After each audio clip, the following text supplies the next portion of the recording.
Hello and welcome to Kingdom of Context. I'm Sean. I want to thank you for joining us here tonight. We're going to be looking at a bunch of bull. We'll be looking at the many different representations of Baal as a bull or a calf or a bullock, all the same concept throughout the nations, throughout time, and how it influenced Israel in the rebellion against Yahweh. So thank you all for being here tonight. I appreciate it. We actually touched on this topic a little bit in our most recent video entitled "Is the Golden Calf is Christmas another Golden Calf event?" But this is actually hitting it from a little bit different historical aspect, as far as how the other nations viewed the golden calf, the bull calf, the divine bull, the divine calf, all the same thing, and how they shared its symbology, its symbolism throughout their cultures and why. And so, hopefully, this will be a blessing to you to give you a little bit more of that, historical context of the scriptures that is so vital for us so we can understand why certain scriptures say what they do, why these guys are making these decisions as they are. It all helps. It all definitely helps. So I want to thank everyone for being here tonight. Thank you for everyone in the live chat. Um, Appreciate you guys being there. Hopefully, you guys are ready for some fun stuff. So let's jump into it.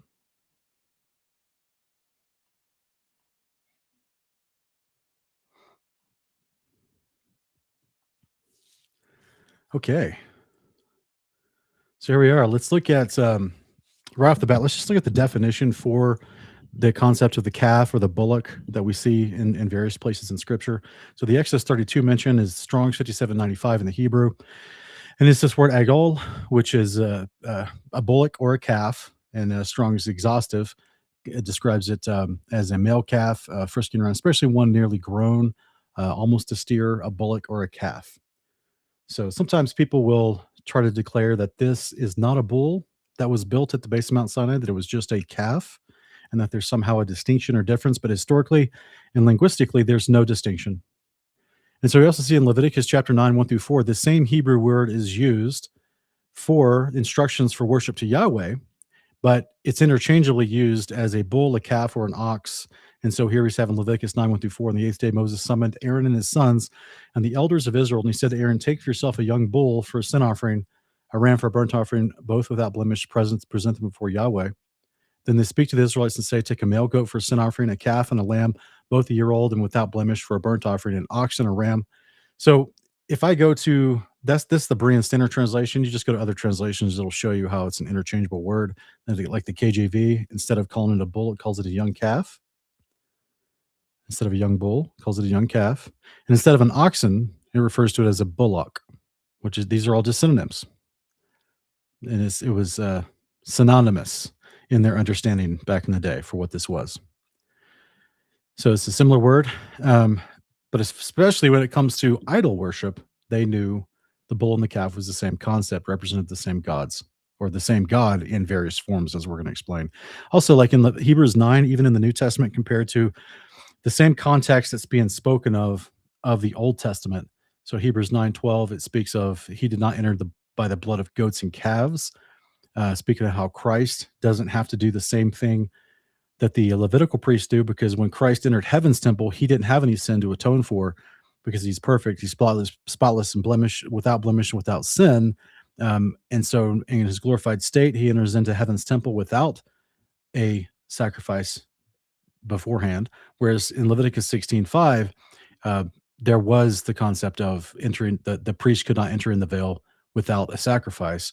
And the concept of the goats and the calves, it's called a calf in the New Testament. Hebrews 9:12 is called a bull's blood in Leviticus 16:5. Okay, so very, very simple stuff. This is why you see it's kind of interchangeable when you're looking at this concept of what's a young bull. Is it a calf or a bull? Does it matter? Is it an oxen? Is it a bullock?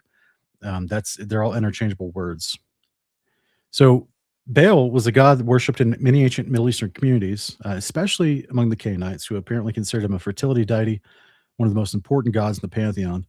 As a Semitic common noun, Baal, or the Hebrew Baal, meant owner or lord, although it could be used more generally. For example, a Baal of wings was a winged creature, and in the plural, the Baalim of arrows indicated archers. Yet such fluidity in the use of the term Baal did not prevent it from being attached to a god of distinct character. So this is where you have The historians are just trying to give you a basic overview here that Baal was the designated universal god of fertility. And in that capacity, his title was Prince or Lord of the Earth. He was also called the Lord of Rain and Dew, the two forms of moisture that were indispensable for fertile soil in Canaan. In the Ugaritic and Hebrew, Baal's epithet as a storm god was he who rides on the clouds. In Phoenician, he was called Baal Shaman, Lord of the Heavens. Okay, so you see on here on the right hand side, as I'm showing you different historical depictions of Baal, um, along the names of the historical names given to him by different cultures. So here in the Phoenician depiction, with a man with wings, he's got he's got associated with the stars and the hosts of heaven, as well as he's standing on the bull. And this was considered Baal Hadad. So even though it's just a very simple depiction, looks like a very crude outline of a bull's face with the horns and the sun disk going through the horns. That was the idea of Baal Hadad. Now, Baal Hadad was the most common form in Assyria and Canaan amongst all those people groups that they would generally understand as Baal Hadad, and then Baal Shaman. I believe it was Baal Shaman, which was I think we'll talk about it a little bit later, but that's the one that um, Jezebel, Ahab's wife, was the one that they historians believe that this particular version, because she was from Phoenicia, so they believe that this particular version was the one that she brought in with Ahab in their day of rebellion. So in the books of Kings, Jezebel, the wife of the northern Israelite king Ahab, promoted the cult of Baal in her adopted nation. So John Day is the historian that argues that Jezebel's Baal was possibly Baal Shaman, Lord of the Heavens, a title often applied to Baal Hadad. And if we go here to the Ugaritic text that we just read about, it tells of other fertility aspects of Baal, such as his relations with Anat, his consort and sister, and also his siring a divine bull calf from a heifer. So this is the idea of where this came from. The ancient Ugaritic text tries to explain to you like why the bull is even associated with Baal and why it was a big deal, because it was supposedly he was. There's two different mythos from the Greeks and from the Canaanites or the Assyrians, um, and that whole region of people. The Greek myth we'll go into later, and then the Ugaritic concept tells of the more like the Levant myth, which was how he was related to the bull for fertility, not because he was just because he was over the weather, but because he also was apparently sired this divine calf, this divine bull calf.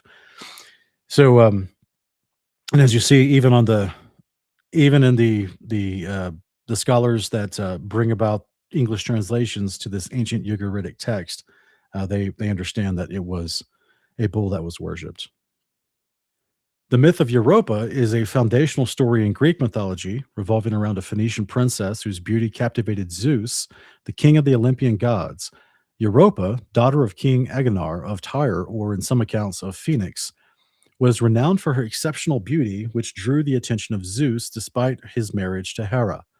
To approach her without frightening her, Zeus transformed himself into a magnificent, gentle white bull, a form symbolizing strength, purity, and virility. So, this is why the Zeus bull connection is a deep historic connection all the way into Greece. Many people may not realize or be aware that Jupiter was what the Romans, the later kingdom of the Romans who took over the Greek kingdom, they referred to Zeus as Jupiter. So Zeus is actually the original, if you will, as far as an epithet for this false god, whom I would just call Satan. And this is where we're going to get into that, more depiction. The Hebrews would have just considered Zeus and Jupiter to be Satan. They would have considered any version of Baal to be Saturn, Satan, or a variant of Molech or Milcom, and how they're all intertangled into the Baalim, the pantheon of false gods, plural false gods. So as you see here in the ancient, this recovered ancient pottery from Greece, this is stylized with the black pottery with the as the backdrop, and they painted usually in shades of yellow and gold on the outside. This is a Greek piece of artwork. It shows Zeus as the white bull. So that's where these ideas came from, as far as like why is a bull or a calf even associated with the Baal concept, and why is it always associated with the Baal concept? It's because of these foundational myths about its origin. So the Zeus bull connection goes even further, however, to one of the most infamous deities in the Bible, which is Baal. That's because Zeus is the Greek equivalent of the Canaanite Phoenician god Baal, in the same way the Roman Jupiter is the later equivalent of Zeus. The pantheons of the Mediterranean and the Middle East are indelibly linked, derivative, and easily traceable. So we see names including Zeus Belus, which translates to Zeus Baal, and Jupiter Belus, which is Jupiter Baal. Zeus and Baal, or Baal, were respected in their various regions as thunder god and were often depicted with a fiery thunderbolt. So there's actually a recovered signet type of thing that you see here on the right hand side of Jupiter Belus from the Roman days. And you can literally see on the coin, the stamp, you can see it's Jupiter and Belus. Okay, so this is how they understood that these gods, even though Baal was his most common name, or Baal Hadad, sometimes Baal Shaman, sometimes Baal Haman, his most common name in the various people groups of the Levant, or the land of Canaan.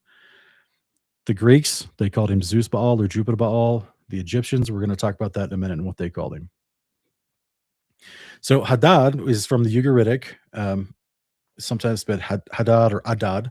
It's Akkadian is pronounced Adad, and the Sumerian version from Chaldea is Iskor. Was the storm and the rain god in the Canaanite and ancient Mesopotamian religions. He was attested in Ebla as Hadad in all the way back to 2500 BCE.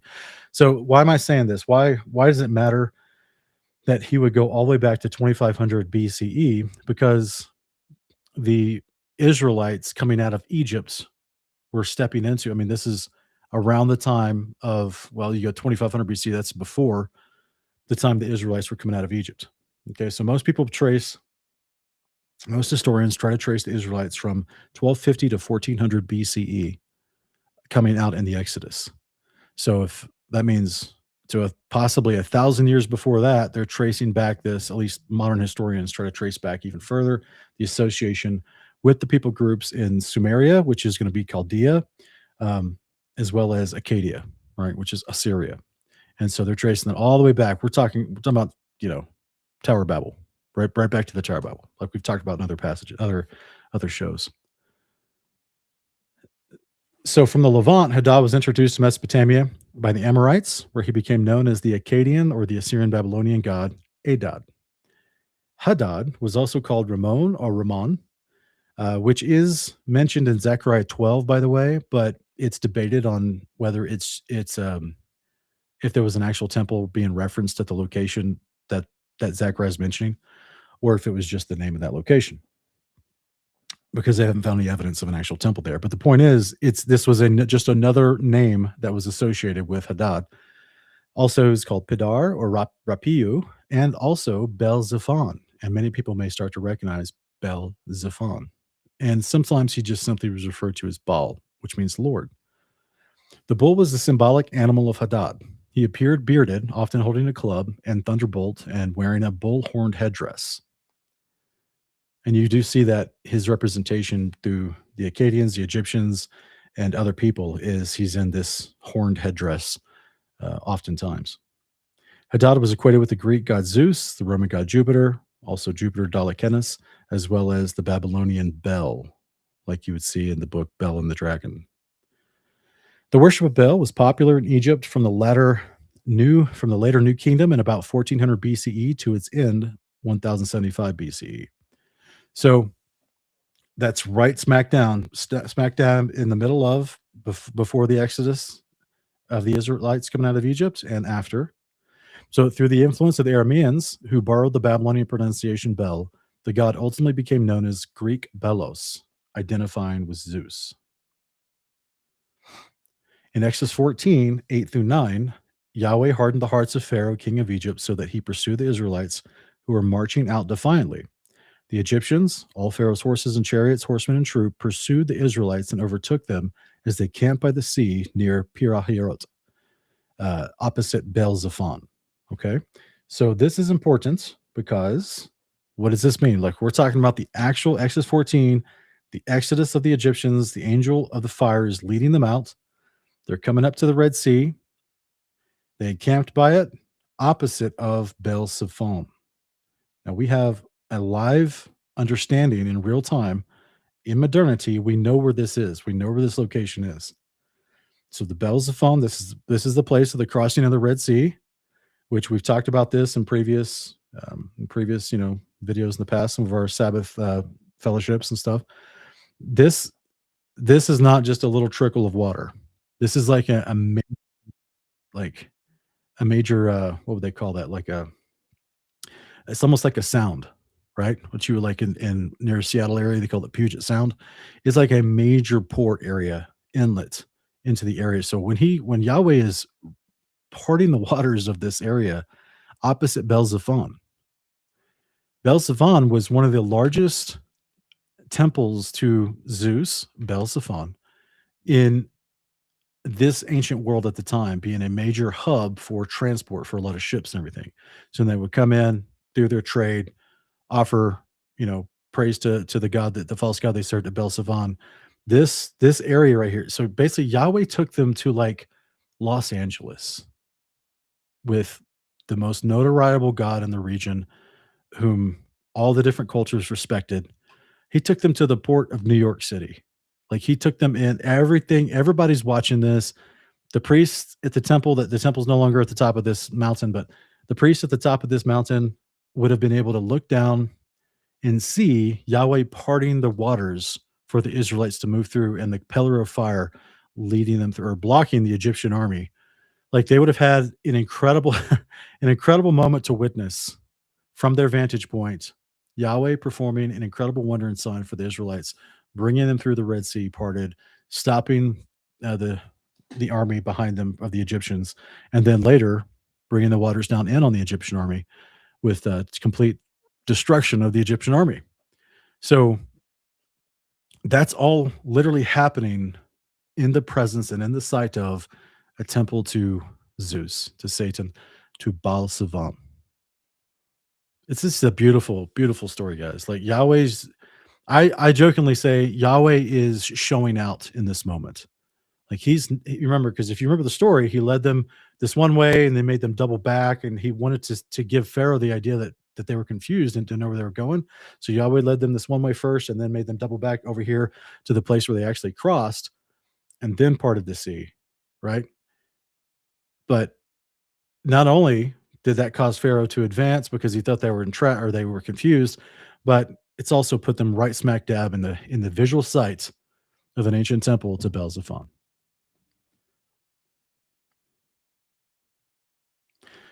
So is it any wonder when we look at a few months later, 3 months later, they get to the mounts of at Sinai, and they rebel against Yahweh, and they start to create false gods associated with Bel and the Apis bull. We're going to talk about that as well, because there was a common association between the both. Is it any wonder at the base of Mount Sinai, they start drawing bulls on the rocks? So this is a picture from the archaeological site in Saudi Arabia today, where they have found the historical Mount Sinai as recorded in the book of Exodus.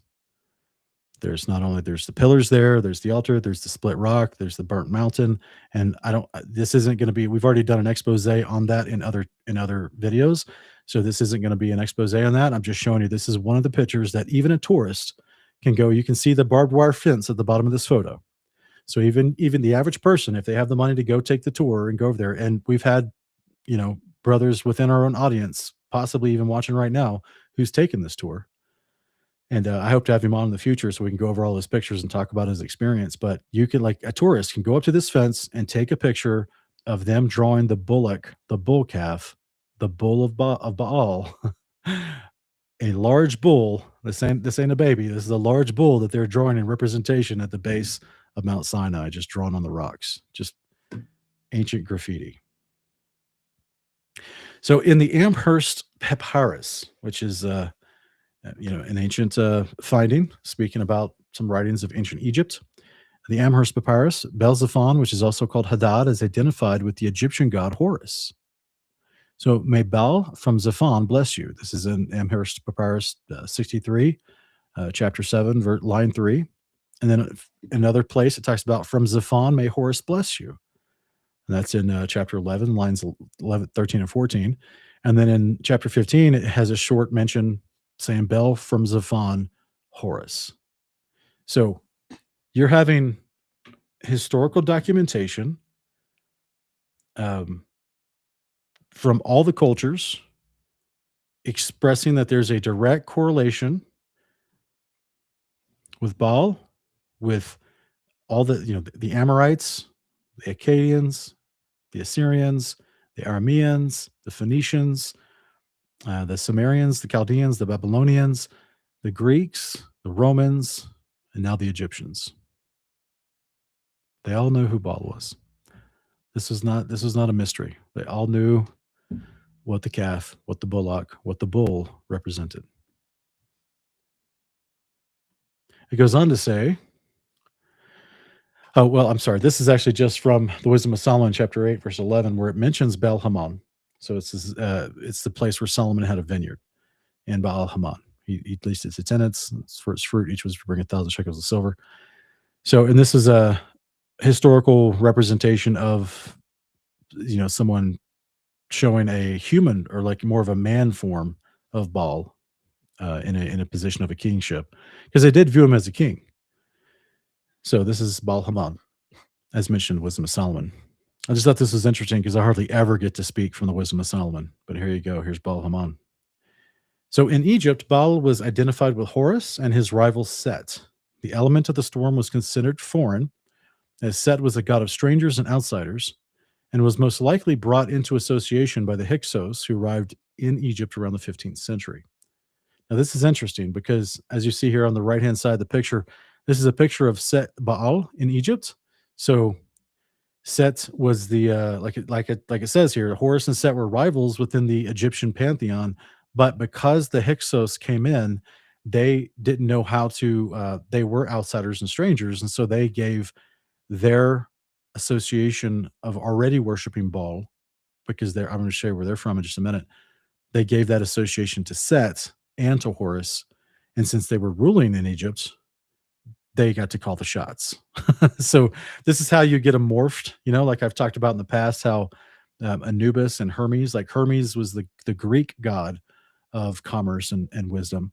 But whenever the Romans took over Egypt, they morphed Anubis with Hermes because they knew there was the same god, same functions, the gods of the underworld, the psychopomps, the gods of commerce, the gods of war, but they had different representations amongst the cultures. So they actually merged them into a new deity so they could kind of get mutual collaboration between the Egyptians and the Greeks for worshiping this mutual deity. And they called him Hermanubis. So they merged Hermes and Anubis and called him Hermanubis. And there's actually a statue of Hermanubis in the Vatican today. But that's what happened when the Hyksos invaded Egypt as well in the past. They brought in their association of worshiping Baal and overimposed it onto both Horus and Set. So that's why you're going to see a stele right here on the right-hand side where it's showing Seth Baal. So now where Seth has other visualizations in the Egyptian hieroglyphs where he looks more, his face is a little thinner and his horns are a little different shape. They applied their understanding of Baal straight onto Set. And then also with Horus, as we just read from the Amherst Papyrus, they also associate him with Horus and specifically Baal Horus reigning from Mount Zaphon or Bel Zaphon. So it's really interesting how they were able to just emerge. I mean, you're making up stuff anyway, right? It's all just fairy tale, Candyland, science fiction anyway. So they're able to just like merge stuff anyway. This is like their ancient Marvel nonsense. They just made stuff up to get people to believe in this, and they would alter things as much as possible so they can get people to associate it and have collective identity with it within their culture. So the Egyptians had no better alternative to identify their native god Set with a neighboring deity. They tentatively associated him with Hadad since he was a storm god, because remember, Baal Hadad was the most popular one in the Levant amongst the Amorites, the Akkadians, the Assyrians, that kind of thing. But his specifically attributed the traits of rain and thunder and is instead perceived as a god from the sky generically, which is what embodied his form, Bel Zaphon, as the chief deity who resides on the mountain. So we're having just from the history books, this is all known stuff.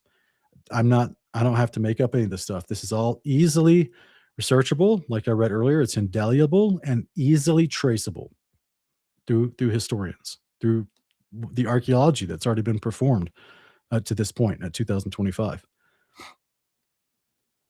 So here we have in an ancient work called Egyptica. I don't think I'm saying that right, but Egyptica, a history of Egypt written by the Greco-Egyptian priest and historian Manetho in the 3rd century BC.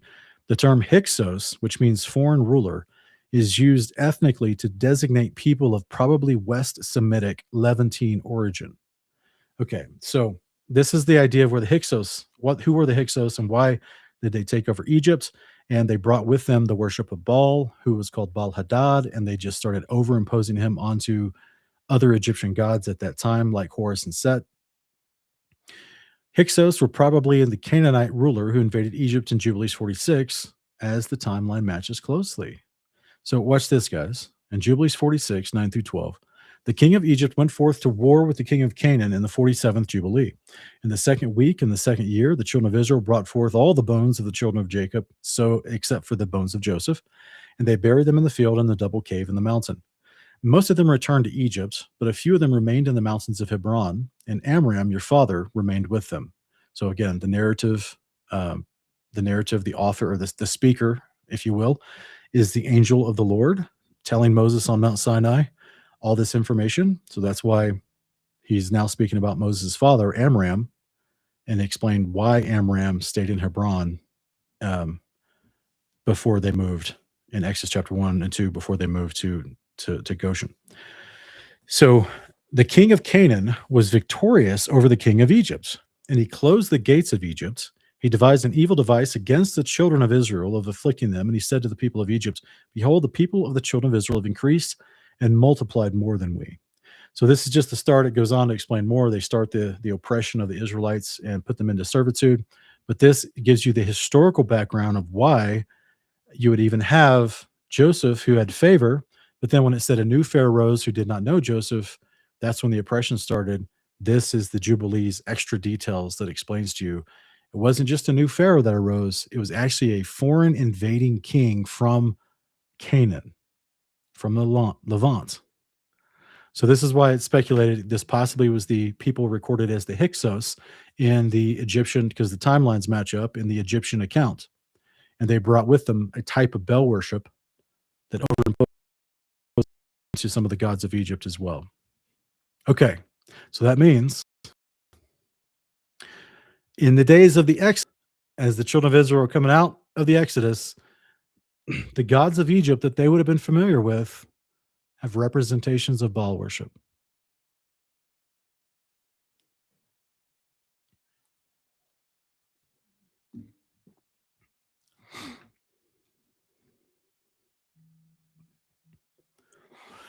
Apis Osiris refers to the religious fusion in ancient Egypt, where the sacred bull deity Apis, worshipped in Memphis, became identified with the god Osiris, the god of the afterlife, forming Osiris Apis, symbolizing fertility, death, and rebirth, culminating in the Greco-Roman deity Serapis. The Apis bull embodied Osiris's soul, and upon its death, it was mummified and buried in the Serapeum at Saqqara. Excuse me. Ensuring its eternal cycle with a new bull chosen to continue the divine lineage. So, all right, here's just another example. The Osiris Apis, as you can see, this, by the way, this picture that you're looking at here on the right-hand side, this is actually in the Vatican Museum. This is Osiris's face with the Apis bull coming out the backside of him, right? A little bit of a growth on the back of his head. May want to get that looked at. This is a literal symbolic. This is a statue symbolizing the joining of the two concepts in worship, because that's how they understood things. The bull, Osiris worship, guys. We're talking Ptah, like one of the greatest. I mean, one of the most important gods of ancient Egypt in their minds. If you lived in the Goshen as an Israelite under the thumb of the Egyptians, with Egyptians all around you, you knew who Ptah and Osiris were. 100%. You knew who Apis Osiris was. You knew who the Apis bull was, worshipped in Memphis. You knew all this stuff. You knew who the gods of Egypt were. And it continues with a new bull is chosen to continue the divine cycle. So it was memorialized with choosing new bulls to represent Osiris, Ptah, the Apis bull. So now, are we getting the understanding here now that one bull can represent multiple gods because it literally is a historical fact? So one bull, one bullock, one oxen, one calf represents multiple gods. And Yahweh accuses them of worshiping the gods of Egypt. So in Exodus 32, 31 and 32, this is where Moses returns to Yahweh and says, what a great sin these people committed. They've made gods of gold for themselves. So do we understand now why this is accurate for the historians, the translators, to translate this as a plural? They made gods of gold for themselves. And specifically with the concept of the calf, it would be its most dominant form of representation would have been the calf with the solar disk between its two horns, representing Set, Horus, Ptah, Osiris, Baal, Ra, the sun disk with the serpent. Like it was all intertwined because they would show that Ra was in control over the calf, just like you see the hierarchy of control in ancient Egypt, where Ra is over Osiris, Ra is over Ptah. Amun, also called Ra, would be over Ptah. Like it just depends on which kingdom you're in and how they morph the names of their gods. But like it's traceable, guys. This is not impossible information to find. It's widely understood historically and from archaeology. Even biblical archaeologists understand this. So this is why it's all the translations between Exodus, Nehemiah, Deuteronomy, Ezekiel, Amos, and Stephen's retelling in Acts when they talk about this event.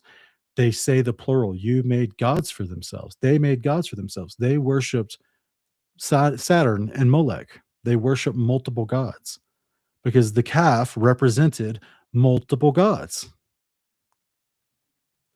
The bull represented multiple gods. So here in Deuteronomy chapter 9, 20 through 25, it says, Yahweh was angry enough with Aaron to destroy him, but at that time I also prayed for Aaron. That's Moses talking here. And he says, I took that sinful thing, the calf you made, and I burned it in the fire. Then I crushed it and I ground it to powder as fine as dust. I cast it into the stream that came down from the mountain. So you continue to provoke Yahweh at Tabarah, at Massah, and at Kibroth Hattaavah. And when Yahweh sent you out of Kadesh Barnea, he said, go up and possess the land that I've given you. But you rebelled against the command of Yahweh your God. You've neither believed him nor obeyed him. You have been rebelling against Yahweh since the day I came to know you. So I fell down before Yahweh for 40 days and 40 nights because Yahweh said he would destroy you. So I just want to remind people, the Israelites knew that they were making false gods. They knew that they were worshiping false gods. Moses, while he retells this 40 years later, is retelling the story. You rebelled against Yahweh since the day I met you. Like, not that you worship Yahweh improperly, but you rebelled against Yahweh. It says, you neither believed him nor obeyed him. So this is why later we see Yahweh in Psalm 106 saying they forgot God. They traded the glory of their God for a grass-eating oxen. Calf, bullock, bull, oxen, all the same thing. They traded the glory of their God for a grass-eating oxen. The very next sentence is they forgot God because they made false gods to worship, that which we see are of the gods of Egypt. So now here in Deuteronomy 32, remember, Deuteronomy is the retelling. It's the second time Moses is kind of going through this. He's at the end of Moses' life. This is at the end of the 40 years in the wilderness, supposedly. It's right before Moses dies. And so this is the retelling. He's reminding them of the covenant. Plus, he had some extra details in here. So this is after the 40 years. This is 40 years after the golden calf moment at Mount Sinai. And the context before verse 15 in Deuteronomy 32 is referencing Jacob, talking about Jacob being brought out and being favored and blessed. And then it says, but Jeshurun grew fat and kicked. Now, Jeshurun is supposedly like a synonym or a kind of like a euphemistic name for righteous people or righteous person. But he's saying this righteous person becomes unrighteous. So if the context that starts into this is Jacob, and then it's Jacob and his descendants that are that are considered righteous and then become unrighteous. Well, we do have that historically in the scriptures for us. You have Jacob being brought out, he and his 12 children or 12 sons, the 12 tribes, they're going to Goshen. And the book of Jubilees says that they lived in harmony with one another. They loved each other. They followed the commandments of God, and that they were happy. It wasn't until the Canaanite ruler came in and invaded, who did not respect Joseph and did not and had a grudge against the Israelites and had a plan to try to kill them. Like, it wasn't until that moment until they started being oppressed, losing sight, falling into worship of the gods of Egypt. But before that, if you read Jubilees 46, it talks about how they were all in one accord with each other, walking in love with each other, and loving each other, their neighbor, because they were righteous. They were righteous. So this is where Moses is given a quick history from Jacob's descendants going into Israel to the point where he is at his point, and this is where the apostasy had set in, because the generation that Moses pulled out of Egypt, as we just read from chapter 7, he says, you guys never obeyed it since the day I came to know you. Remember, Moses didn't know them. He had to be reacquainted with them after 40 years. So from the day that Moses went and presented himself to the elders with Aaron in Exodus 4, and then gained the trust of the elders of the people so they could tell all the people, this is what we're going to do. Since the day that Moses came to know them, they had never, ever actually sold out to Yahweh and what he was asking of them. This is why we read later in Ezekiel that Yahweh is explicitly saying, you guys never let go of the idols of Egypt in your heart. So it shouldn't surprise us that when they do rebel, they start building idols of Egypt. And this is where Moses is coming in here saying, you've never believed him or obeyed him. So the believe in him part would be like, hey, I'm the God of Abraham, Isaac, and Jacob, your descendants. That's me. I come to save you. I'm going to prosper you. I'm going to take you back into the land that I promised Abraham, Isaac, and Jacob, as I promised them I would do with you after the oppression. Now it's time. Let's take you back. Let's get you set up. I'm your God. I'm your great reward. I'll protect you. And constantly they're complaining. They don't believe him. What do we see? Like, not just the golden calf, but later, number 16, they want to kill Moses and go back to Egypt. So Moses is accurately retelling after 40 years their heart and their disposition. They never bought in. They never bought in. Yahweh is doing all this stuff for them throughout the wilderness, and the greater majority of them never actually bought in. They never actually circumcised their heart to Yahweh. They continually had the idols of Egypt in their hearts and in their hands. As Yahweh says, they took along the tabernacle of Molech and the star of their god Remphan. They never actually gave that up and said, yes, we'll worship, even though they lied and they said they would. As we see after the fact, Moses says they never did. Yahweh says they never did. So this is the sad part, but at the same time, it is an incredible testimony to Yahweh's compassion, his mercy, his long suffering. It's my heart breaks for Yahweh, but at the same time, I'm like, is it any wonder that he said, I'll destroy these people and I'll start over with you, Moses? And Moses interceded for them. And just like at the top of this passage in verse 20, he intercedes for Aaron so that as to not destroy Aaron for the golden calf moment, right? So Yahweh was like, they've committed absolute idolatry to me, to Egyptian idols. They have still not let go of these idols in their heart. I'm going to wipe them. And at the same time, they rose their hand in chapter 20 and said they would be in covenant with me, and they would abandon these other sacred, carved images and worship the false gods, but they just lied. So now I'm going to kill them because they just straight up lied to me. And I just did all this stuff for them, and they don't care. And that's where Moses said, I fell down before Yahweh for 40 days and 40 nights because Yahweh said he would destroy you. So Moses, Exodus 34, he interceded for them. And Yahweh relented on that for the sake of the intercession. Amen. Hallelujah. But at the same time, this is giving you the proper perspective of what everybody thought was happening during this day.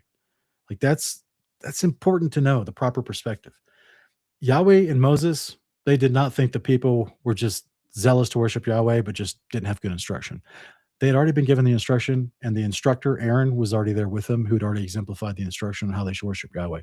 Yahweh and Aaron both said they built false gods, they worshiped false gods, they forgot Yahweh, they grew fat and they kicked, they worshiped false gods, they provoked him. We're going to talk about that a little bit later towards the end, where it says in verse 22, you continue to provoke Yahweh.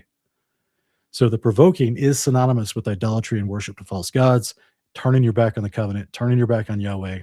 And yeah, it's pretty sad. So this is why it says in Deuteronomy 32, 15 through 18, Yeshurun grew fat and kicked, becoming fat, bloated, and gorged. He abandoned the God who made him and scorned the rock of his salvation. They provoked his jealousy with foreign gods. So right there is another example. They provoked his jealousy with foreign gods. They enraged him with abominations. They sacrificed to demons, not to God.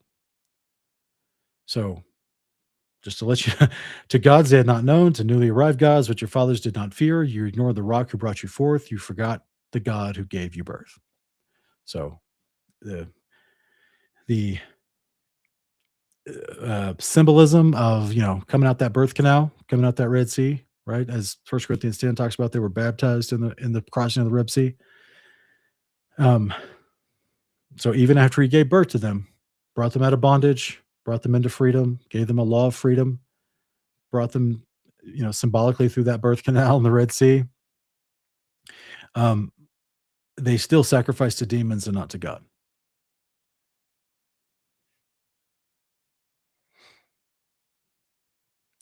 This is fascinating. Judges chapter 6, 25 through 29. On that very night, Yahweh said to Gideon, take your father's young bull and a second bull, 7 years old, tear down your father's altar to Baal, cut down the Asherah pole beside it. Build a proper altar to Yahweh your God on the top of this stronghold. With the wood of the Asherah pole you cut down, take the second bull and offer it as a burnt offering. So Gideon took 10 of his servants and did as Yahweh told him. But because he was too afraid of his father's household and the men of the city, he did it by night rather than in the daytime. When the men of the city got up in the morning, there was Baal's altar torn down, with the Asherah pole cut down beside it, and the second bull offered up on the newly built altar. Who did this? They said to one another. So this is wild. So Gideon's father was worshiping Baal with an Asherah pole right next to it. That's important because they're synonymous. They're always there. They're always there.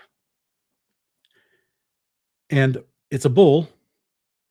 So there's these two bulls. Remember, the bull was considered divine and sacred. So what's interesting is it says a bull of 7 years old, take that second bull, and that's the second bull is the one that he ends up burning in a burnt offering with the wood from the Asherah pole, which is fascinating. Now, this doesn't seem to be, anyway, the point is, this concept of a 7-year-old bull was significant in Baal worship because it was considered a Baal cycle. So like we saw this picture earlier from this book. Where'd it go?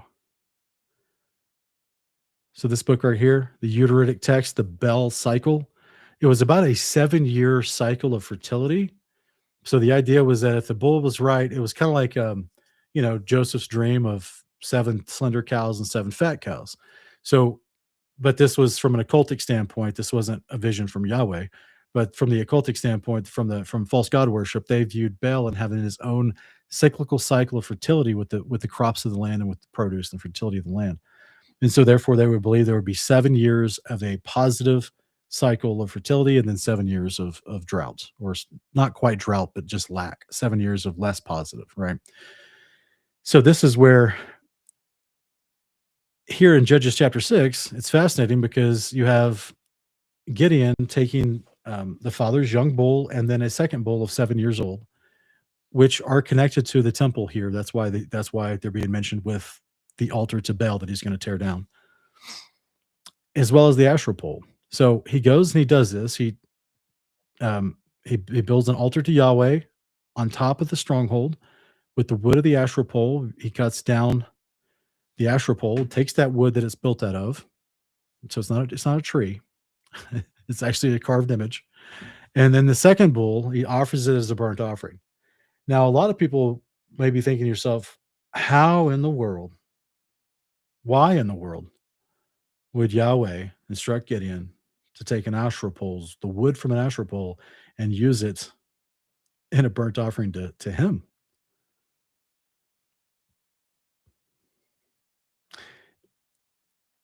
He apparently Yahweh thought it was okay. Apparently, there was no invocation ceremony done on this Asherah pole. Because remember, the Asherah pole anyway was a symbol of um, it was a symbol of the knowledge of is like the wisdom of Baal, right? The wisdom of Zeus, the wisdom of Satan, associated, symbolically with fertility as well as the serpent. So, isn't this interesting for all the people that are like, "Oh my goodness, there's you know Yahweh, you can never take something that's occultic and use it in worship to Yahweh." Yahweh literally instructs Gideon to build an altar and take the occultic Asherah pole, chop it up, and use its wood for fire for a burnt offering to Yahweh. And he's taken the symbols that the father viewed important to Baal worship, and he's going to use that in a burnt offering worship on an altar, on a properly built altar. I think that's kind of a funny part about this. He's like, build a proper. To me, that's funny. He's like, build a proper altar. So this is just very, very interesting. Very interesting that Yahweh's just taking it, putting it in their face. Like he asked Gideon to do this, just absolutely antagonize these people. So why are the people of the city mad when they do find out this happens? What do they view Gideon as? They view Gideon as someone who provoked them by doing this and worshiping Yahweh instead of Baal, destroying Baal, worshiping Yahweh. So this is kind of like an opposite understanding of in Jeremiah 32 and other places when Yahweh is saying they worship false gods and provoked me. So now Yahweh is taking Gideon and he's going to use Gideon to provoke the people and, synonymously provoke Baal by destroying his altar and worshiping Yahweh. So there's a concept here, but there's a whole bunch going on in this passage. But the bigger issue I hope that you draw away from this is the altar to Baal and the Asherah pole are always connected. It's considered a place that they worship on a high place. It's considered a shrine. It is synonymous with this. Like this is, and the bulls are always the central figure. It's the most dominantly, the most dominant form of representation of Baal is the bull.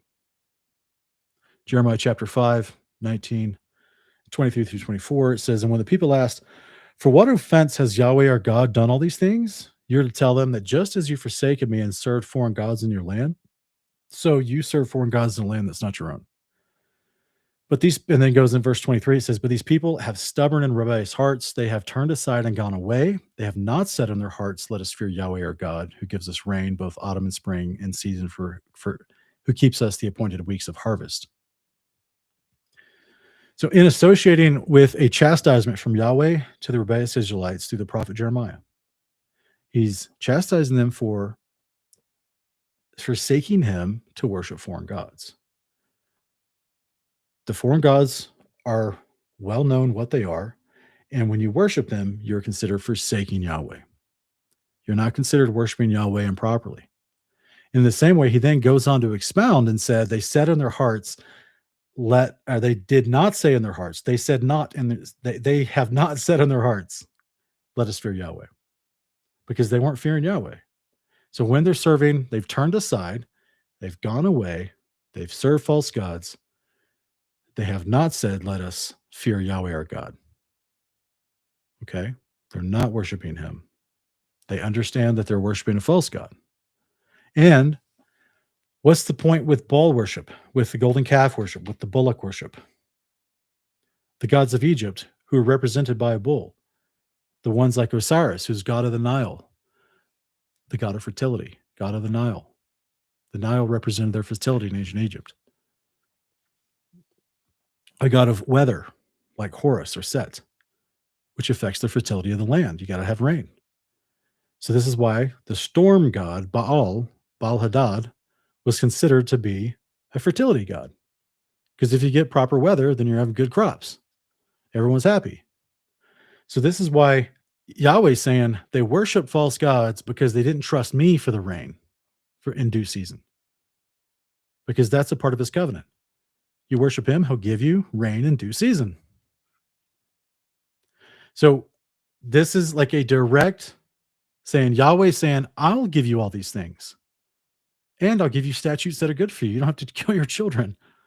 You don't have to engage in all this weird prostitution and sexual debauchery with each other. And you don't have to have some of your people stand before animals either.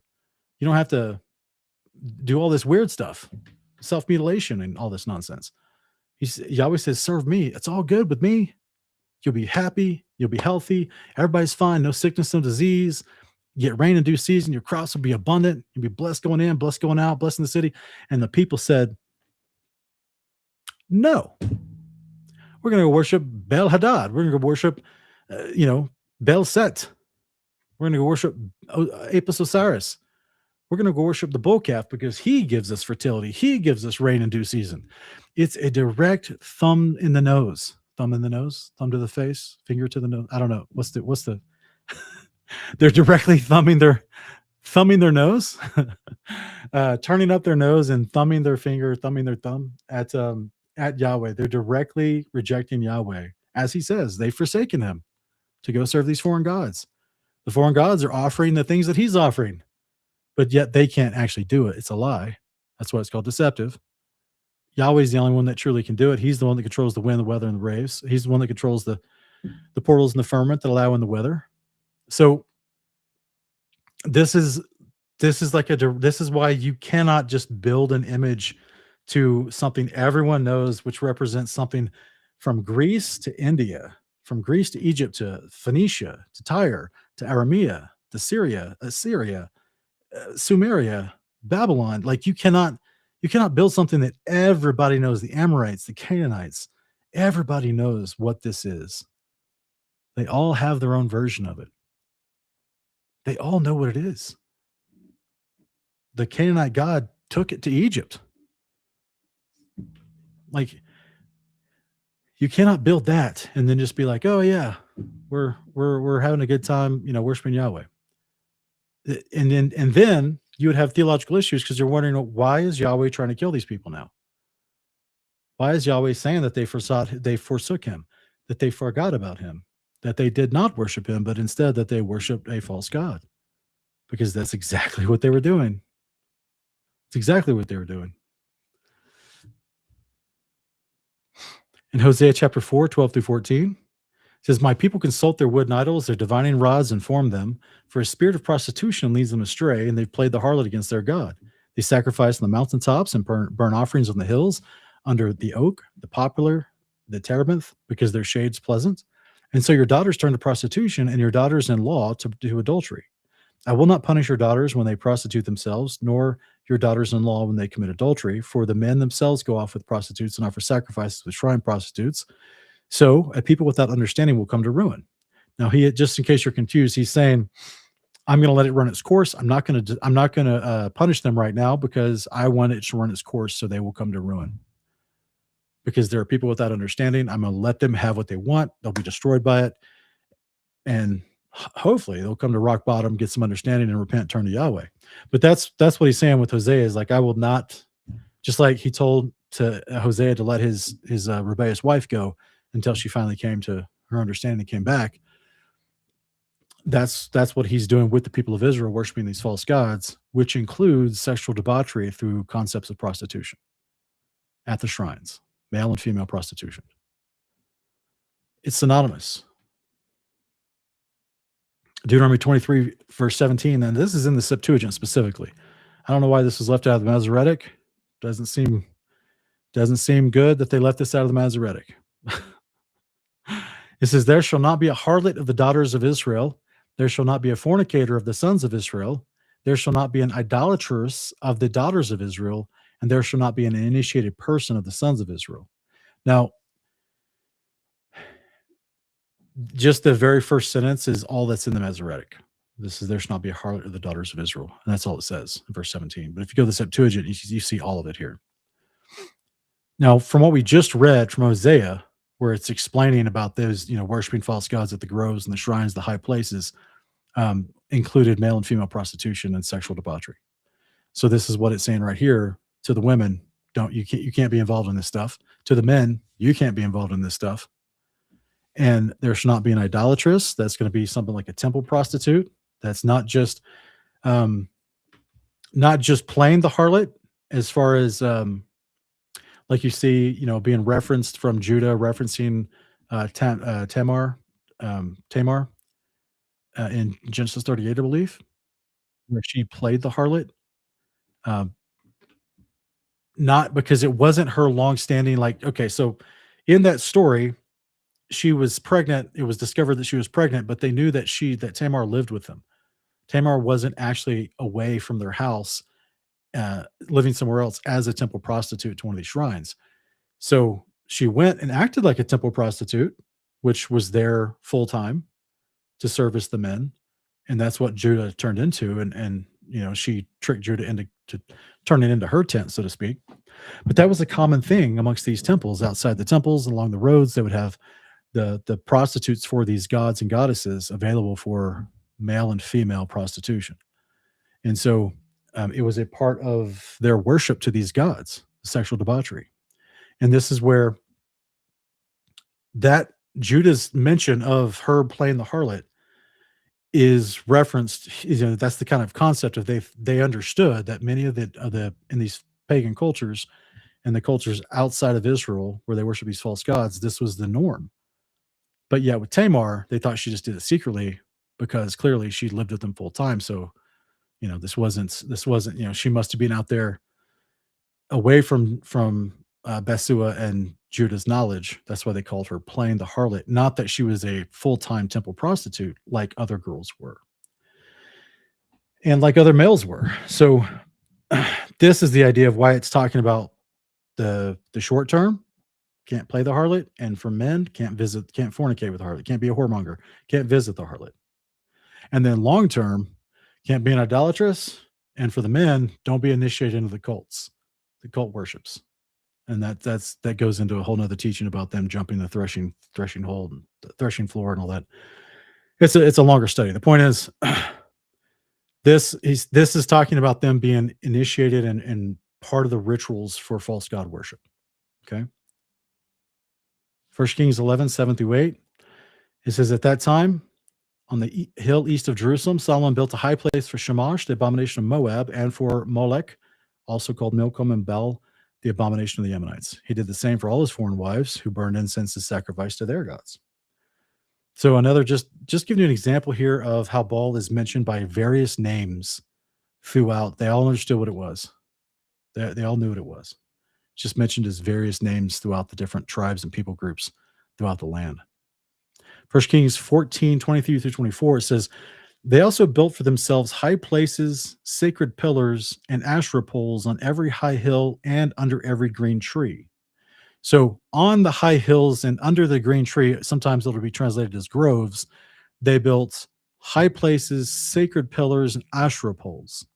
So this is something to consider as far as like this. These are associated together. The high places are the places called the shrines. Okay, so there were even male shrine prostitutes in the land. They imitated all the abominations of the nations Yahweh had driven out before the Israelites. So I'm trying to give you an understanding here that they're all linked together. The high places is where the shrines were, where the Asherah poles would also be accompanied next to the altars of Baal, to Baal worship, or to Shamash worship, or what was it? What was his name? Milcom or Molech, right? Just depends on what translation you're looking at. So here in 2 Kings 17, verse 16, it says, they abandoned all the commandments of Yahweh their God and made for themselves 2 cast idols of calves and an Asherah pole. They bowed down to all the host of heaven and served Baal. So that's just like right here. So when you see association with what are these bulls, historically, they were a part of their Baal worship, associated with the gods of Egypt, as well as the gods of the Levant, the gods of Canaan, the gods of the Amorites, the gods of all these other nations also. The bull was universally synonymous, as we read. It was considered the divine bull because of the foundational myths associated with the bull. It was universally synonymous. All the different nations understood Baal worship, bull. And it's being referenced as the host of heaven. They bowed down to all the host of heaven and served Baal because Baal was considered to be the king over this pantheon. So all the hosts of heaven are included in the Baal worship with the Asherah, the golden calves. This is why we see in Deuteronomy 4:19, Yahweh's discouraging the Israelites from bowing to the hosts of heaven.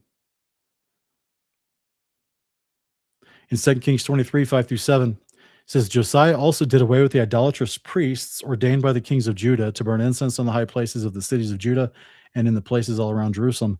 Those who had burned incense to Baal, to the sun, moon, to the constellations, to all the hosts of heaven. Here's another direct association about the high places is being defined as those who burn incense to Baal, the sun, moon, and the constellations, all the hosts of heaven. This is all associated with Baal worship. He brought the Asherah pole, and the Asherah pole is there, by the way, to the house of Yahweh, to the Kidron Valley outside Jerusalem. There he burned it, ground it to powder, threw its dust on the graves of the common people. He also tore down man, what those common people do for you. He also tore down the quarters of the male shrine prostitutes that were in the house of Yahweh.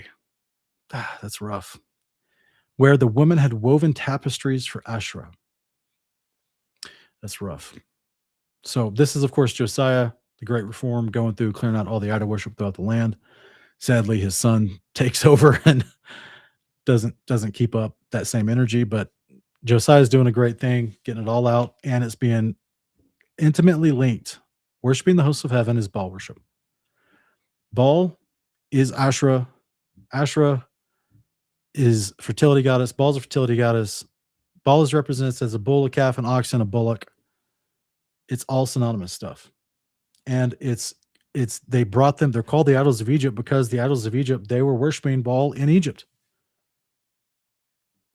Not just through Set, Osiris, through Ra, because his sun disk was on the top of the bull. Not just through Horus, but he's called literally directly connected to Beelzebub in Exodus 14. 2 Kings 23, 15 and 19. This is further about Josiah, okay? It says he even pulled down the altar at Bethel, the high place set up by Jeroboam, son of Nebat. Right? So the calves are pulled down. The altar at Bethel, which was where, remember, the two calves that Jeroboam set up, one was at Bethel, one was at Dan. And here is further Josiah descriptions of him cleaning out all the idolatry out of the land. He even pulled down the altar at Bethel, the high place set up by Jeroboam, son of Nebat, who had caused Israel to sin. Then he burned the high place, ground it to powder, and burned the Asherah pole. All of it is Baal worship, as we've seen the synonymous connection throughout all these scriptures. Verse 19 goes on to say, just as Josiah had done at Bethel, so also in the cities of Samaria he removed all the shrines of the high places set up by the kings of Israel who provoked Yahweh to anger. So there it is. So Dan would have been included in that. The calf worship, the Baal worship, the Apis bull worship, the Baal Hadad worship, the Baal Shimon worship, the Baal Haman worship, whatever version of Baal you want to call it. This is why some chapters in the scriptures call it the Baalim in plural, because they understood. They understood it was all the same things. So this Josiah is taking down all the shrines, the high places, because they're synonymous. The Asherah poles are always there as well, synonymous with Baal worship. Judges 6, Judges 3, Judges 2. Like there's a whole bunch of verses I didn't even get to include. Okay. And all of it provoked Yahweh to anger. Just like the golden calf provoked Yahweh to anger at the base of Mount Sinai. In Deuteronomy chapter 9, this is consistent with Moses' retelling of the events of how these people were continually rebellious since the moment he met them. They never gave their hearts fully to Yahweh. They constantly provoked him to anger by worshiping false gods, specifically the gods of Egypt, from which they were familiar with from when they came out of Goshen.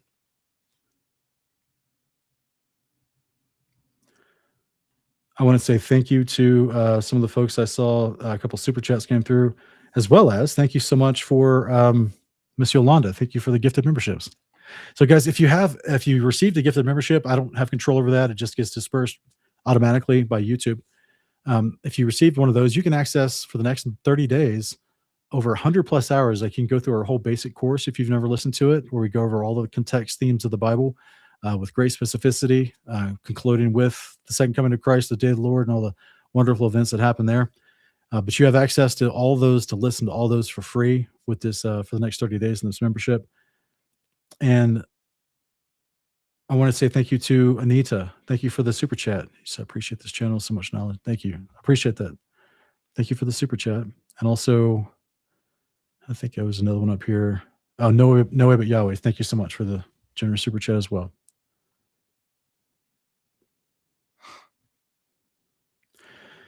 And that's it. That's all I had as far as the scriptures and the history to present to you, just to give you a little bit better understanding about who Baal was, how he was a shared god of worship for fertility and a storm god throughout all the various nations, Greece, India, Phoenicia, the Arameans, the Assyrians, the Babylonians, everybody. They all knew who it was. They all knew who it was. So therefore, when we see Jeroboam, when we see Ahab doing Baal worship, I mean, they're not worshiping Yahweh. Not there. When they're worshiping that golden calf, bro, they are not worshiping Yahweh. They knew what it was. The golden calf's called an abomination. It's called a shrine. It's called a high place. They're not worshiping Yahweh. They knew exactly what it was. Hey, awesome, Carmela. Hopefully it's a blessing to you. We will be doing the basic course again. We're going to probably in February, but maybe in March, we'll start that up again because the advanced course starts in February 2nd. And we're going to be talking about that more and more in January. I have some other stuff I'm trying to finish up with our Christmas pagan series. And then I've got a debate tomorrow night on whether or not the apostles taught the law of God in the book of Acts. That should be fun. That's going to be on today's debate. Don't miss it. Make sure you go over there and subscribe. Hey, Sam, thank you for the generous super chat, man. I appreciate that. Thank you. I really appreciate that.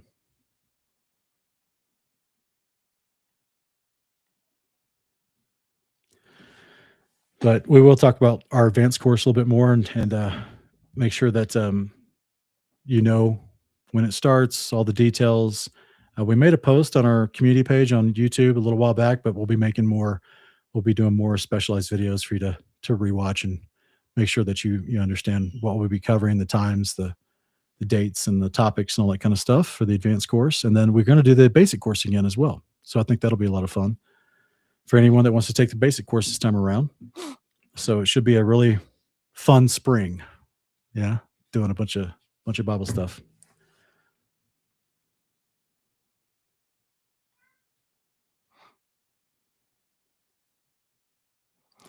I didn't see any questions as we were going through this. Hopefully I was able to make it clear. That's my goal anyway.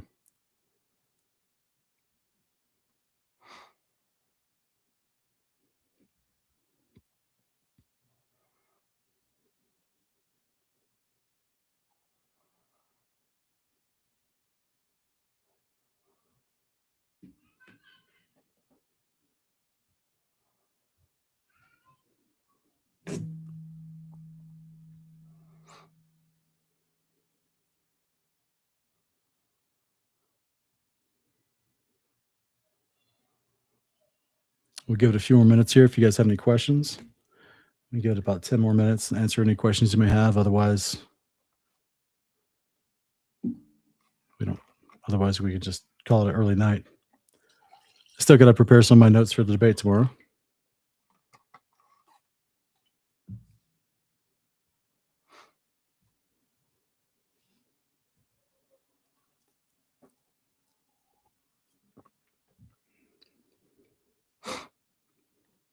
Hey, Hooks, thanks for the question. You're asking, I understand Baal Hadad, Molech, and Osiris, etc., are labeled as Satan.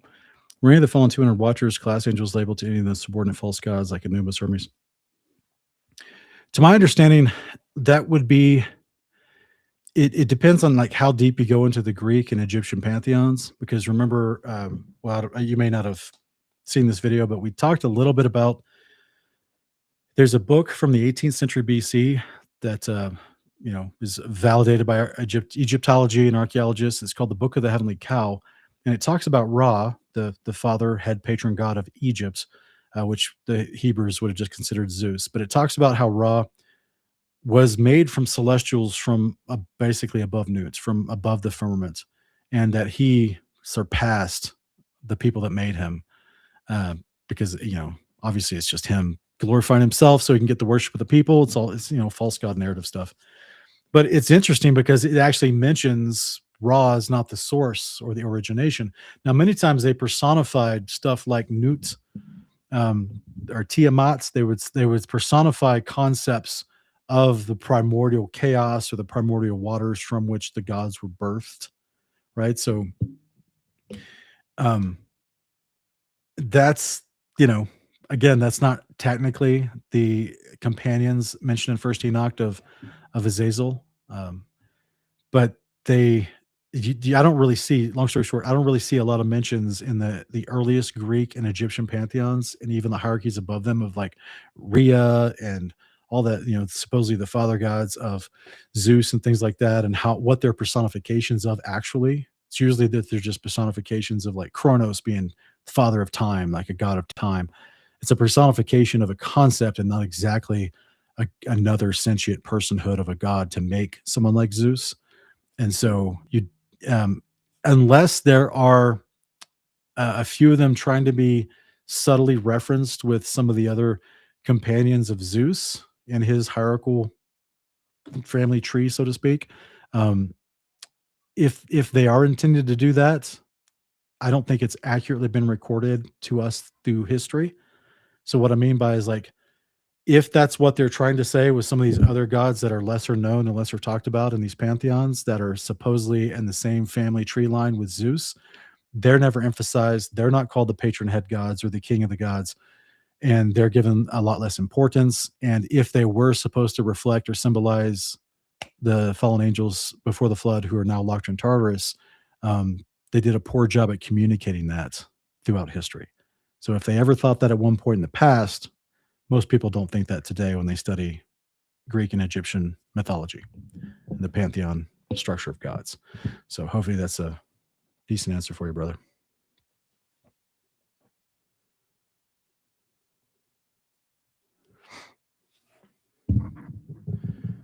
All right, Nora's asking about where do I find the video to prove Christmas isn't pagan or wrong to celebrate. We're in the middle of a series we're doing. It's a playlist on our channel called "Is Christmas Pagan?" It's also some of our most recent videos in the last 2 or 3 weeks on our live tab, um, and our regular video tab. But those are just the ones on the regular video tab are usually just shortened clips from the longer live stream. But yeah, it's called "Is Christmas Pagan?" is the playlist where you can find the bigger presentations. We cover a lot of stuff, and we have 2 more videos to add to that playlist.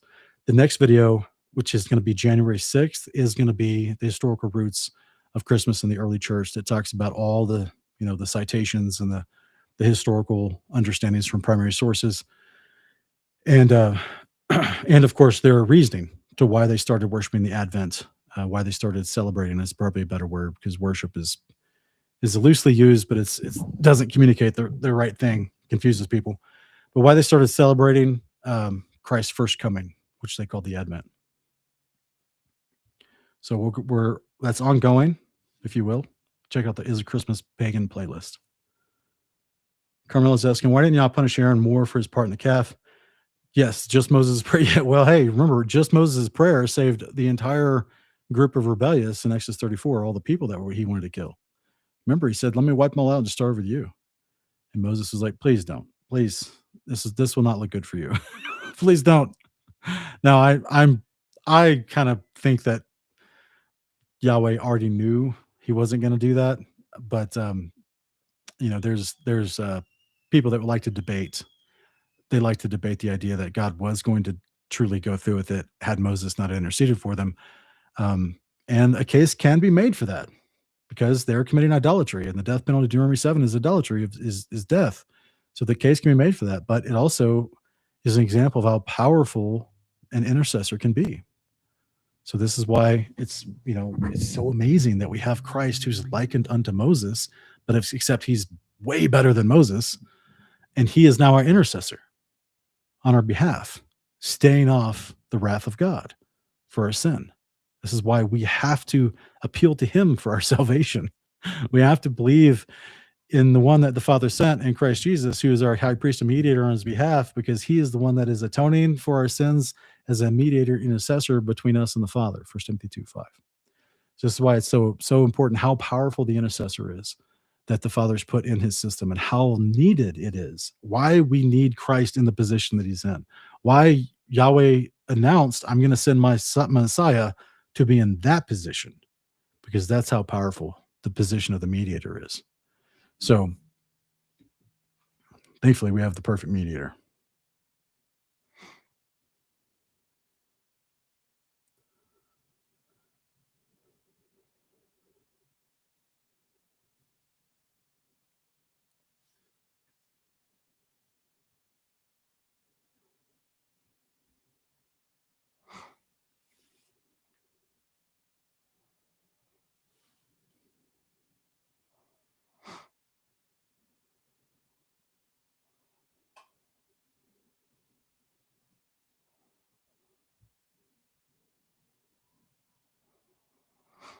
I wonder. So we have you get comments like this, even I mean, regardless of how much scripture you go through, you're still there's gonna be a percentage of people that just believe what they want to believe, or they believe pastors and teachers who say things with a lot of confidence but are wrong, who shout things with a lot of bravado but are just wrong. And so you're going to always have this. You're going to always have this. Like I wish we could just show them the scriptures. Like this is the definition of idolatry. We don't get to make up our own definitions. I just showed you tonight in Judges 6 where Yahweh took an Asherah pole and used it in the sacrifice for a burnt offering to him.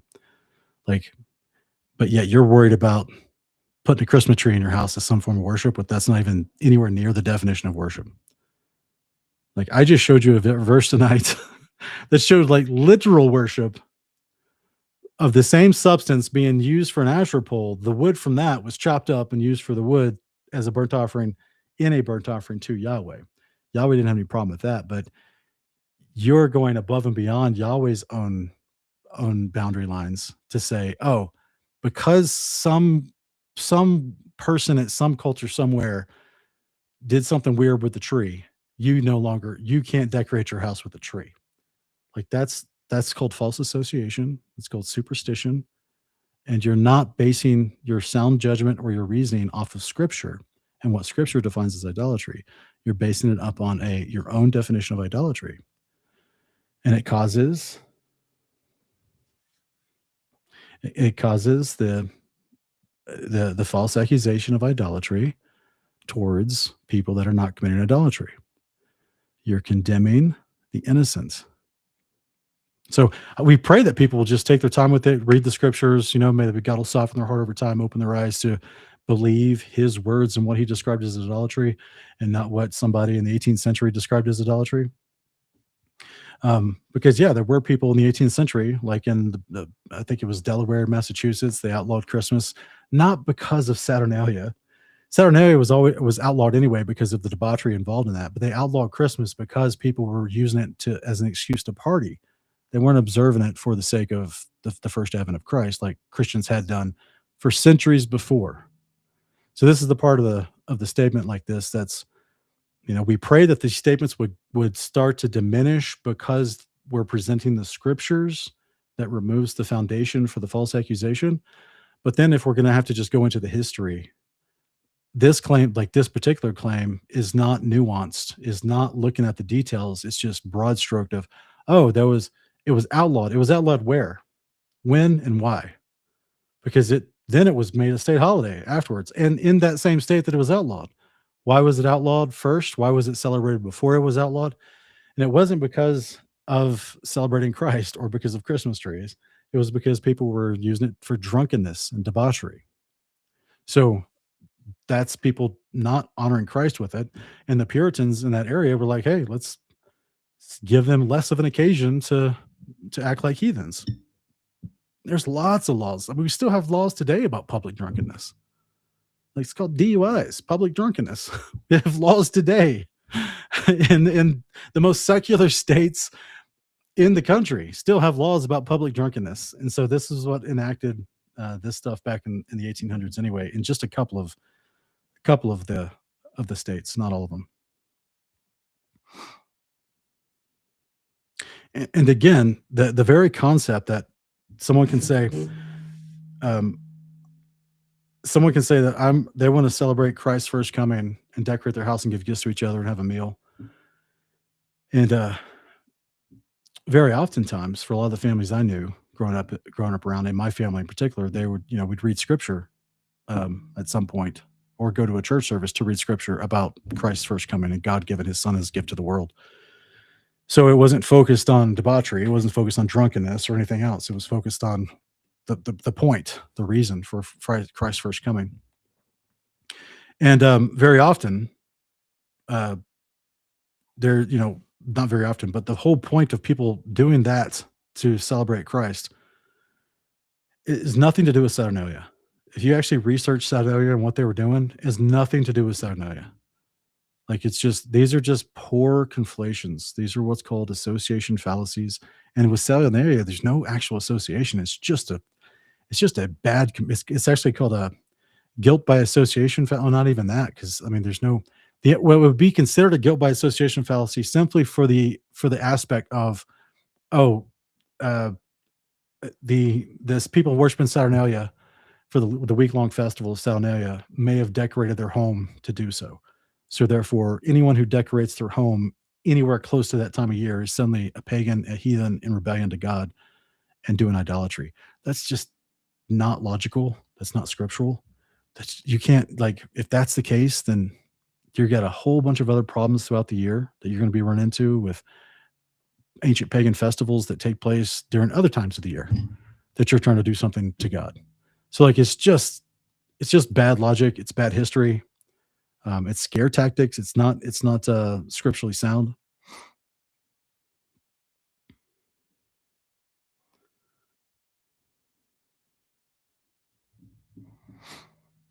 All right, Hook is asking Nation Hawk again. Is the Asherah pole mirroring the tabernacle tree? You mean the tamarisk tree Abraham planted in Genesis 21? Beside his altars to Yahweh, was Asherah a copycat of it? No, no, no. The tamarisk tree had useful function to it. Not only did it provide shade and cooling because of how it works with the way its leaves cool the air greater than other trees, which is fascinating. The leaves produce salt. The terebinth itself produces stacte and other types of resins that can be used in the sacrifices and the altar of incense for the prayers, as well as what was the other thing that's useful for? There's a variety of ways that it's useful from the actual tree itself. So you need salt for all your season, for not just for the altar of incense, but also for all the sacrifices. It actually produces salt on its leaves, which is wild. But no, it's nothing to do with the Asherah pole. The Asherah pole was carved into an actual figurine of a goddess overlaid with silver and gold, and then represented the wisdom of Baal, or the wisdom of Zeus or Ra. So it was no correlation whatsoever. Because remember, in Yahweh's temple, what represented the wisdom to Yahweh that was there at the throne of Yahweh, the altar of Yahweh? The Ark of the Covenant, within the chest of the Ark of the Covenant, was the Book of the Covenant. So that was his wisdom, his laws, his wisdom that he gave to Israel. So in the same way, instead of making a book out of it, kind of like a totem pole, or even like obelisks in Egypt, and the pillars in Egypt where they carved all around them to write their story and tell some story about a god or whatever. It's the idea with the Asherah pole. It represented the wisdom of the false god.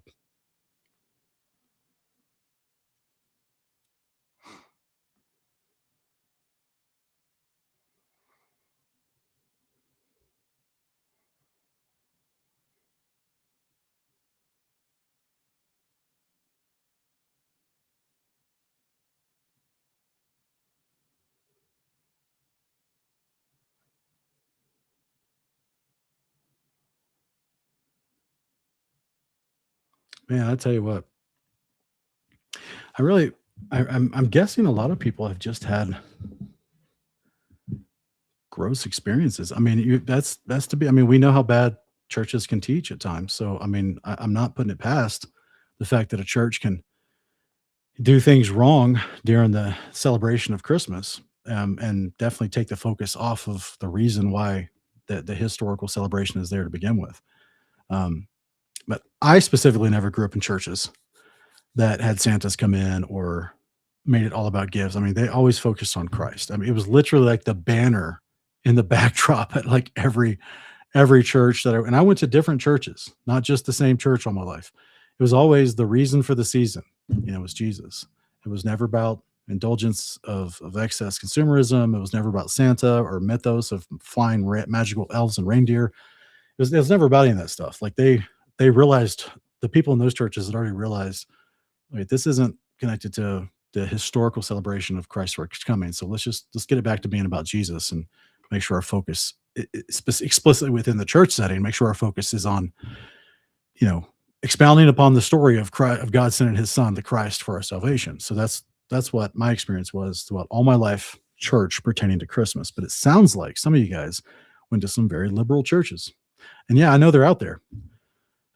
You've seen me interview many other pastors on my channel. Yeah, we know they're out there, and we've done, we've done reviews on liberal churches teaching a whole bunch of nonsense. So it's out there. I know it, but that that again, that is a guilt by association fallacy to say because some church had a Santa show up for their children to take photos with for Christmas, therefore honoring the reason why people have historically celebrated Christmas is now suddenly bad.